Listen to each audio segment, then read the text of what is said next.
ಸಾಕ್ಷಿ, ರೆಡಿಯಾದ? ಬೇಗ ಬಾ, ಸಂಜೆಯಾಗುವಷ್ಟರಲ್ಲಿ ಮನೆಗೆ ಹೋಗೋಣ ಎಂದು ತಯಾರಾಗಿ ಬಂದ ಸಾಕೇತ್ ತಂಗಿಯನ್ನು ಅವಸರಿಸಿದನು. ಇತ್ತ ಹೇಮಾ ಮಾತ್ರ ದುಮುಗುಡುತ್ತಲೇ ಕುಳಿತಿದ್ದಳು. ಅವಳನ್ನು ಬಾ ಎಂದರೂ ಬರುತ್ತಿಲ್ಲ. ಆದರೆ ತನ್ನ ಗಂಡ ಅಲ್ಲಿಗೆ ಹೋಗುತ್ತಿರುವುದನ್ನು ಕೂಡ ಸಹಿಸುತ್ತಿಲ್ಲ. ತಂಗಿಯ ಜೊತೆ ಹೋಗುತ್ತಿದ್ದಾರಲ್ಲ ಎಂದು ಅದಾಗಲೇ ಒಳಗೊಳಗೆ ಕುದಿಯುತ್ತಾ ಕುಳಿತಳು. ಅದನ್ನು ಮೇಲೆ ತೋರಿಸಲು ಆಗುವುದಿಲ್ಲವಲ್ಲ. ಸಾಕ್ಷಿಯ ಮನದಲ್ಲಿ ಸಂಭ್ರಮದ ಬದಲು ಬೇಸರದ ಛಾಯೆ ಮೂಡಿತು. ಅನ್ಯ ಮನಸ್ಕಳಾಗಿಯೇ ತಯಾರಾಗಿ ಹೊರಗೆ ಬಂದಳು. ಇಷ್ಟು ದಿನ ಬೀರುವಿನಲ್ಲಿ ಭದ್ರವಾಗಿ ಕುಳಿತಿದ್ದ ಮಾಂಗಲ್ಯ ಇಂದು ಅವಳ ಕೊರಳನ್ನು ಅಪ್ಪಿ ಕುಳಿತಿತ್ತು. ಕಾಲುಂಗುರ ಅವಳ ಕಾಲಿನ ಬೆರಳಿಗೆ ಸುತ್ತಿಕೊಂಡು ನಗುತ್ತಿತ್ತು. 1 ವರ್ಷದಲ್ಲಿ 1 ಬಾರಿಯೂ ಅವಳು ಹಣೆಗೆ ಕುಂಕುಮ ಹಚ್ಚಿದವಳಲ್ಲ. 1 ಬೊಟ್ಟು ಇಡುವಳು ಅಷ್ಟೆ. ಈಗಲೂ ಕೂಡ ಅವಳ ಹಣೆಯ ಮೇಲೆ 1 ಬೊಟ್ಟು ಕುಳಿತಿತ್ತು. ಹೆಣ್ಣಿಗೆ ಹುಟ್ಟಿದಾಗಿನಿಂದಲೇ ಕುಂಕುಮ ಬಳುವಳಿಯಾಗಿ ಬಂದಿದ್ದರೂ ಕೂಡ ಅವಳು ವಿಧವೆಯಾದ ನಂತರ ಅವಳು ಹಣೆಗೆ ಕುಂಕುಮ ಇಡುವುದನ್ನು ಈ ಸಮಾಜ ಒಪ್ಪುವುದಿಲ್ಲ. ಗಂಡ ಇಲ್ಲದೆ ಇರುವ ನಾನು ಈಗ ಕುಂಕುಮ ಹಚ್ಚಿಕೊಂಡರೆ ನೋಡುವವರು ತನ್ನನ್ನು ತಪ್ಪು ತಿಳಿಯುತ್ತಾರೆ. ಗಂಡ ಇಲ್ಲದೆ ಇರುವವಳು ಅಲಂಕಾರ ಮಾಡಿಕೊಂಡು ವಯ್ಯಾರದಿಂದ ಹೋಗುತ್ತಿದ್ದಾಳೆ ಎಂದು ಕೊಂಕು ನುಡಿಯಬಾರದು ಎನ್ನುವ ಉದ್ದೇಶದಿಂದ ಅವಳೇ ಕುಂಕುಮವನ್ನು ಇಡುವುದನ್ನು ಬಿಟ್ಟಿದ್ದಾಳೆ. ಅಣ್ಣ, ನಾಳೆ ಬೆಳಗ್ಗೆ ಹೊರಟಿದ್ದರೆ ಆಗುತ್ತಿತ್ತು ಎಂದಳು ಬೇಸರದಲ್ಲಿ. ಸಾಕ್ಷಿ, ನಾಳೆ ಹೋಗಲು ನೀನೇನು ಬೇರೆಯವಳಲ್ಲ. ಹೇಳಬೇಕು ಎಂದರೆ 1 ವಾರ ಮುಂಚೆಯೇ ಹೋಗಿ ನೀನು ಕೂಡ ತಯಾರಿ ಮಾಡಿಕೊಳ್ಳಬೇಕಿತ್ತು. ಆದರೆ ಆ ಮನೆಯ ಪರಿಸ್ಥಿತಿ ನಿನಗೂ ಗೊತ್ತೇ ಇದೆ. ಅದಕ್ಕೆ ನಿನ್ನನ್ನು ಇವತ್ತು ಕರೆದುಕೊಂಡು ಹೋಗುತ್ತಿದ್ದೇನೆ. ನಾನಿರುವಾಗ ನೀನೇಕೆ ಹೆದರುತ್ತೀಯ? ಇವತ್ತು ಹೋಗಿ ಅಲ್ಲಿಯೇ ಉಳಿದು ನಾಳೆ ಕಾರ್ಯ ಮುಗಿಸಿಕೊಂಡು ಬಂದು ಬಿಡೋಣ. ನೋಡಿಲಿ, ನವನೀತ್ಗೆ ಪೂಜೆಗಿಡಲು ಬಟ್ಟೆ ಕೂಡ ತಂದಿದ್ದೀನಿ. ಹಾಗೆ ಬ್ಯಾಗಿಗೆ ನಿಂದು 1 ಜೊತೆ ನಂದೊಂದು ಜೊತೆ ಬಟ್ಟೆ ಹಾಕಿಕೊ ನಾಳೆಗೆ ಎಂದನು. ಆಯಿತು ಅಣ್ಣ ಎಂದವಳು ಬ್ಯಾಗ್ ರೆಡಿ ಮಾಡಿಕೊಂಡಳು. ನಾಳೆ ಕಾರ್ಯ ಮುಗಿಯುತ್ತಿದ್ದ ಹಾಗೆ ಬೇಗ ಹೊರಟು ಬನ್ನಿ. ಅವರು ಬಲವಂತ ಮಾಡಿದ್ರು ಎಂದು ಅಲ್ಲಿಯೇ ಉಳಿಯಬೇಡಿ. ಮನೆಯಲ್ಲಿ ನಾನು ಮಗು ಇಬ್ಬರೇ ಇರ್ತೀವಿ ಎಂದಳು ಅಸಮಾಧಾನದಲ್ಲಿ ಹೇಮಾ, ಅಲ್ಲಿ ಇವತ್ತೊಂದು ದಿನ ಉಳಿಯುವುದೇ ಕಷ್ಟ. ನಾಳೆಯೂ ಉಳಿಯುತ್ತೀವ ಹೇಳು?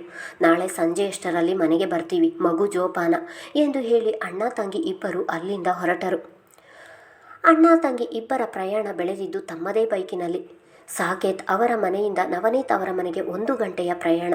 ಬಸ್ಸಿನಲ್ಲಿ ಹೋದರೆ ಹತ್ತಿ ಇಳಿದು ತುಂಬ ತಡವಾಗುತ್ತದೆ ಎಂದು ಅವರು ಯಾವಾಗಲೂ ಬೈಕಿನಲ್ಲೇ ಓಡಾಡುತ್ತಿದ್ದಿದ್ದು. ಸಂಜೆಯ ವೇಳೆಗೆ ಅಣ್ಣ ತಂಗಿ ಇಬ್ಬರು ನವನೀತ್ ಮನೆ ತಲುಪಿದರು. ಅದಾಗಲೇ ನವ್ಯ ಅವಳ ಮಗುವನ್ನು ಕರೆದುಕೊಂಡು 2 ದಿನ ಮೊದಲೇ ಅಲ್ಲಿಗೆ ಬಂದಿದ್ದಳು. ಅವಳೇನು ತಮ್ಮನ ಕಾರ್ಯದಲ್ಲಿ ಕೆಲಸ ಮಾಡುವ ಉದ್ದೇಶದಿಂದ ಬಂದಿರಲಿಲ್ಲ. ಗಂಡನ ಮನೆ ಇದ್ದರೆ ಬರೀ ಕೆಲಸವನ್ನೇ ಮಾಡಬೇಕು, ಇಲ್ಲಿ ಬಂದರೆ ಅಮ್ಮ ಮಾಡಿಕೊಡ್ತಾರೆ, ತಾನು ಹಾಯಾಗಿ ಇರಬಹುದು ಎನ್ನುವ ಉದ್ದೇಶದಿಂದ ಬಂದಿದ್ದಳು. ಲಲಿತಾ, ನವ್ಯ, ರಾಮಚಂದ್ರ ಮೂವರು ಸೋಫಾ ಮೇಲೆ ಕುಳಿತಿದ್ದರು. ಅವರ ಮನೆಯ ಬಾಗಿಲಿಗೆ ಇಬ್ಬರು ಬಂದರು. ಸಾಕ್ಷಿ ಹಿಂದೆ ಉಳಿದರೆ ಸಾಕೇತ್ ಮುಂದೆ ಬಂದನು. ಮನೆಯ ಬಾಗಿಲಿಗೆ ಬಂದ ಸಾಕೇತ್ ನನ್ನ ನೋಡಿ ರಾಮಚಂದ್ರರೇ ಮೊದಲು ಎದ್ದು, ಸಾಕೇತ್ ಇವಾಗ ಬಂದ್ಯಾ, ಬಾ ಒಳಗೆ ಎಂದು ಖುಷಿಯಲ್ಲಿ ಹೇಳುತ್ತಾ ಮುಂದೆ ಬಂದವರಿಗೆ ಅವನ ಹಿಂದೆ ನಿಂತಿದ್ದ ಸಾಕ್ಷಿ ಕಂಡಿದ್ದಳು. ಸಾಕ್ಷಿ, ಅಲ್ಲೇ ಯಾಕೆ ನಿಂತಿದೀಯಾ? ಬಾರಮ್ಮ ಒಳಗೆ, ನಿನ್ನ ಮನೆಗೆ ನೀನು ಬರಲು ಅಂಜಿಕೆಯ ಎಂದರು. ತನ್ನ ಅಣ್ಣನ ಜೊತೆ ಅಂಜಿಕೆಯಲ್ಲೇ ಒಳಗೆ ಬಂದಿದ್ದಳು. ಈಗ ಆ ಮನೆ ಅವಳ ಮನೆಯಾಗಿ ಉಳಿದಿಲ್ಲ ಎಂದು ಅವರಿಗೂ ಕೂಡ ತಿಳಿದಿದೆ. ಹುಟ್ಟಿದ ಮನೆಯಲ್ಲಿ ಅವಳು ಮದುವೆಯಾಗಿ ಬೇರೆ ಮನೆಗೆ ಹೋದ ಹೆಣ್ಣು. ಅದೇ ಗಂಡನ ಮನೆಯಲ್ಲಿ ಕೂಡ ಗಂಡನನ್ನು ತಿಂದುಕೊಂಡ ವಿಧವೆ ಆಗಿದ್ದಾರೆ.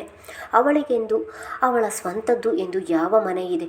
ಈಗ ಅವಳಿಗೆಂದು ಒಂದು ಅಸ್ತಿತ್ವವೇ ಇಲ್ಲ. ಹುಟ್ಟಿದ ಮನೆ ಅವಳದಲ್ಲ, ಸೇರಿದ ಮನೆಯೂ ಅವಳದಲ್ಲ. ಯಾವುದೂ ಇಲ್ಲದೆ ಒಂಟಿಯಾಗಿ ಬದುಕುತ್ತಿರುವ ಜೀವ ಅವಳು. ಸಾಕೇತ್, ಬಾರಪ್ಪ, ಇವಾಗ ಬಂದ್ಯಾ ಎಂದು ಲಲಿತಾ ಅವರು ಸಾಕೇತ್ನನ್ನು ಮಾತ್ರ ಮಾತನಾಡಿಸಿ ಸೊಸೆಯನ್ನು ಮಾತನಾಡಿಸದೆ ಹಾಗೆ ಉಳಿದರು. ನವ್ಯ ಅಂತೂ ಯಾರನ್ನು ಮಾತನಾಡಿಸದೆ ಅವರು ಬಂದ ತಕ್ಷಣ ಎದ್ದು ಅವಳ ಕೋಣೆಗೆ ಹೋಗಿದ್ದಳು. ಅತ್ತೆ ಮತ್ತು ಅತ್ತಿಗೆ ಇಬ್ಬರ ನಡೆಯನ್ನು ನೋಡಿ ಇವಳಿಗೆ ದುಃಖ ಒತ್ತರಿಸಿ ಬಂದಿತು. ತನ್ನನ್ನು ಮಾತನಾಡಿಸದಷ್ಟು ಕೆಟ್ಟವಳ ನಾನು? ಇವರು ನನ್ನ ಮೇಲೆ ಈ ರೀತಿ ದ್ವೇಷ ಸಾಧಿಸಲು ನಾನೇನು ಮಾಡಿದ್ದೇನೆ? ಇವರನ್ನು ಮದುವೆಯಾಗಿದ್ದು ನನ್ನ ತಪ್ಪ? ಅವರನ್ನು ನಾನೇ ಸಾಯಿಸಿದ್ದೇನೆ ಎನ್ನುವ ಹಾಗೆ ನೋಡ್ತಾರಲ್ಲ ನನ್ನನ್ನು. ಅದೆಂತಹ ಬದುಕು ನನ್ನದು ಎಂದು ಮನದಲ್ಲಿಯೇ ಹೇಳಿಕೊಂಡು ನೊಂದುಕೊಂಡಳು. ಇಬ್ಬರನ್ನು ಮಾತನಾಡಿಸದೆ ಒಳಗೆ ಹೋದ ಮಗಳ ನಡೆಯನ್ನು ನೋಡಿ ರಾಮಚಂದ್ರರಿಗೆ ಬೇಸರವಾಯಿತು. ಆದರೆ ಅದನ್ನು ಹೇಳುವ ಹಾಗೂ ಇಲ್ಲ, ಬಿಡುವ ಹಾಗೂ ಇಲ್ಲ. ಒಳಗೊಳಗೆ ಬೇಸರ ಪಟ್ಟುಕೊಂಡು ಹಾಗೆ ಸುಮ್ಮನಾದರು. ಸಾಕೇತ್, ನಿನ್ನ ಹೆಂಡತಿ ಬರಲಿಲ್ಲವ? ಬಾಯಿ ಮಾತಿಗೆಂದು ಕೇಳಿದರು ಲಲಿತಾ. ಇಲ್ಲ ಅತ್ತೆ, ಮಗುವಿಗೆ ಸ್ಕೂಲ್ ಇದೆ, ಅವಳು ಬರಲು ಆಗಲಿಲ್ಲ, ನಾವೇ ಬಂದೆವು ಎಂದನು. ಸರಿ ಕೂತ್ಕೊಳ್ಳಿ, ಕಾಫಿ ತರ್ತೀನಿ ಎಂದು ಹೇಳಿ ಅಡಿಗೆ ಮನೆ ಸೇರಿದರು. ಇತ್ತ ತನ್ನ ಅಣ್ಣನ ಪಕ್ಕ ಅಂಜಿಕೆಯಲ್ಲಿ ಕುಳಿತಳು ಸಾಕ್ಷಿ. ಅವಳಿಗೆ ಆ ಮನೆಯ ವಾತಾವರಣ ಉಸಿರು ಕಟ್ಟುವಂತೆ ಆಗಿತ್ತು. ಈಗಷ್ಟೇ ಬಂದಿರುವವಳು ಎಷ್ಟೊತ್ತಿಗೆ ನಾನು ಈ ಮನೆಯಿಂದ ಹೊರಗೆ ಹೋಗ್ತೀನಿ ಎಂದು ಯೋಚಿಸತೊಡಗಿದಳು. ಗೋಡೆ ಮೇಲೆ ತೂಗು ಹಾಕಿದ್ದ ನವನೀತ್ ದೊಡ್ಡ ಫೋಟೋ ನೋಡಿ ಅವಳ ದುಃಖ ಒತ್ತರಿಸಿ ಬಂದಿತು. ಅದಾಗಲೇ ಕಣ್ಣು ತುಂಬಿದವು. ಅದೇಕೋ ಒಳ್ಳೆಯ ಮನುಷ್ಯರು ಎಂದರೆ ದೇವರಿಗೂ ಕೂಡ ಇಷ್ಟವಾಗುತ್ತಾರೆ. ಅದಕ್ಕೆ ಅವರನ್ನು ಬೇಗ ಅವನೆಡೆಗೆ ಕರೆದುಕೊಂಡು ಬಿಡುತ್ತಾನೆ ಎಂದು ಯೋಚಿಸತೊಡಗಿದಳು. ಅಡಿಗೆ ಮನೆಗೆ ಹೋದ 5 ನಿಮಿಷಕ್ಕೆ 2 ಲೋಟ ಕಾಫಿ ಹಿಡಿದು ಬಂದಿದ್ದರು ಲಲಿತಾ ಅವರು. ಸಾಕೇತ್, ಸಾಕ್ಷಿ ಇಬ್ಬರಿಗೂ ಕಾಫಿ ಕೊಟ್ಟು ತಮ್ಮ ಗಂಡನ ಬಳಿಯೇ ಕುಳಿತರು. ಮಾವ, ನೀವು ಕಾಫಿ ಕುಡಿದ್ರಾ ಎಂದು ಸಾಕೇತ್ ಕೇಳಿದರೆ, ಈಗಷ್ಟೇ ಆಯಿತು ಸಾಕೇತ್, ನೀವು ಕುಡೀರಿ ಎಂದರು. ಸಾಕ್ಷಿ ಒಂದು ಗುಟುಕು ಕಾಫಿ ಕುಡಿಯುತ್ತಿದ್ದ ಹಾಗೆ ಅದನ್ನು ಒಗೆಯಬೇಕು ಎನಿಸಿತು.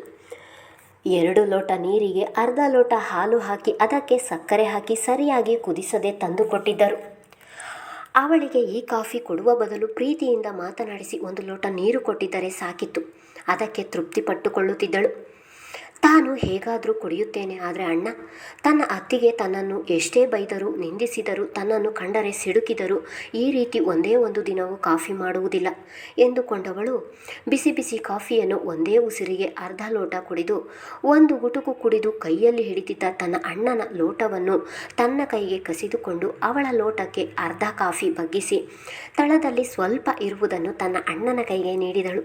ಅದನ್ನು ನೋಡಿದ ರಾಮಚಂದ್ರರು, ಸಾಕ್ಷಿ, ಯಾಕಮ್ಮ ಸಾಕೇತ್ ಕಾಫಿ ಕೂಡ ನೀನೇ ಕುಡಿಯುತ್ತಿದ್ದೀಯಾ? ಇನ್ನೊಂದು ಸ್ವಲ್ಪ ಬೇಕಾ ಹೇಳು ಎಂದರು. ಇರುವುದನ್ನೇ ಕುಡಿಯಲು ಆಗ್ತಿಲ್ಲ, ಇನ್ನೊಂದು ಸ್ವಲ್ಪ ಅಂದರೆ?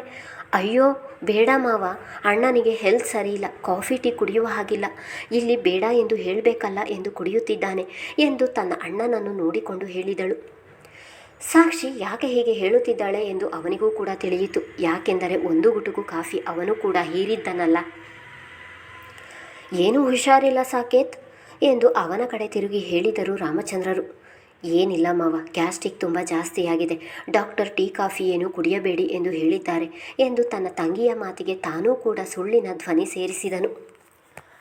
ಹೌದಾ, ಹಾಗಾದರೆ ಮೊದಲು ಆರೋಗ್ಯ ಜೋಪಾನ ಮಾಡಿಕೊ, ಆರೋಗ್ಯ ಒಂದು ಚೆನ್ನಾಗಿದ್ದರೆ ಏನು ಬೇಕಾದರೂ ಮಾಡಬಹುದು ಎಂದರು.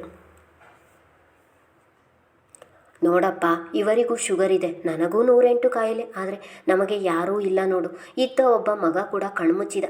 ತಂದೆ ತಾಯಿ ಸತ್ತರೆ ಮಕ್ಕಳು ಹೇಗೋ ಅವರ ಕಾರ್ಯವನ್ನು ಮಾಡಿ ಮುಗಿಸುತ್ತಾರೆ, ಆದರೆ ಮಕ್ಕಳು ಕಣ್ಣ ಮುಂದೆ ಸತ್ತರೆ ಅವರ ಕಾರ್ಯ ಮಾಡುವುದು ನಮ್ಮ ಶತ್ರುಗಳಿಗೂ ಬೇಡ ಎನಿಸುತ್ತದೆ.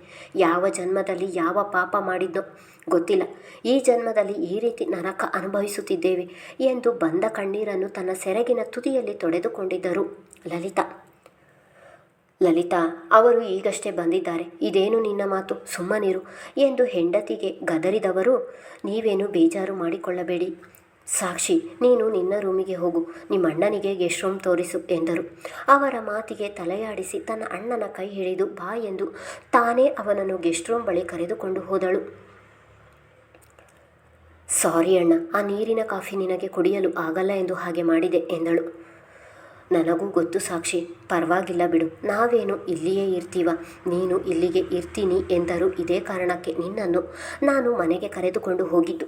ಇದೊಂದು ಕಾರ್ಯಕ್ಕೆಂದು ಬಂದಿದ್ದೇವೆ, ಕಾರ್ಯ ಮುಗಿಸಿ ಹೋಗೋಣ ಅಷ್ಟೆ, ನೀನು ಹೋಗಿ ಬಟ್ಟೆ ಬದಲಿಸು ಎಂದನು. ಸರಿ ಅಣ್ಣ, ನಿನಗೆ ಏನಾದರೂ ಬೇಕಾದರೆ ನನ್ನನ್ನು ಕೇಳು ಎಂದವಳು. ಅವಳು ಮದುವೆಯಾದಾಗಿನಿಂದ ಉಳಿದಿದ್ದ ತನ್ನ ಗಂಡನ ಕೋಣೆಗೆ ಹೋದಳು. ಮದುವೆಯಲ್ಲಿ ನಗುತ್ತಾ ತೆಗೆಸಿಕೊಂಡಿದ್ದ ಚಂದದ ಫೋಟೋ ಗೋಡೆಯ ಮೇಲೆ ಈಗಲೂ ಕೂಡ ನಗುತ್ತಲೇ ಇತ್ತು. ಆ ಫೋಟೋ ರೀತಿಯ ನಗು ಇವಳ ಜೀವನದಲ್ಲಿ ಮರೀಚಿಕೆಯಾಯಿತು. ಅವಳು ಆ ರೀತಿ ಮನಸ್ಪೂರ್ವಕವಾಗಿ ನಕ್ಕಿದ್ದು ಮದುವೆಯಲ್ಲಿ ಕೊನೆ ಎನಿಸುತ್ತದೆ. ಇನ್ನೆಂದೂ ಈ ರೀತಿ ನಕ್ಕಿಲ್ಲ ಸಾಕ್ಷಿ. ಆ ಫೋಟೋ ನಗುವಂತೆ ಇದೆಯೋ ಅಥವಾ ಇವಳನ್ನೇ ನೋಡಿ ಅಪಹಾಸ್ಯ ಮಾಡುತ್ತಾ ನಗುತ್ತಿದೆಯೋ ಅವಳಿಗೂ ಕೂಡ ತಿಳಿಯುತ್ತಿಲ್ಲ. ಕೋಣೆಯ ಒಳಗೆ ಕಾಲಿಡುತ್ತಿದ್ದಂತೆ ಹಳೆಯ ನೆನಪೆಲ್ಲವೂ ಕಣ್ಣ ಮುಂದೆ ಬಂದು ಕುಳಿತವು. ನವನೀತ್ ಬಳಸುತ್ತಿದ್ದ ವಸ್ತುಗಳು ಈಗಲೂ ಅದೇ ಕೋಣೆಯಲ್ಲಿ ಜೀವಂತವಾಗಿದ್ದವು. ಮುಂದುವರಿಯುವುದು. ಧನ್ಯವಾದಗಳು.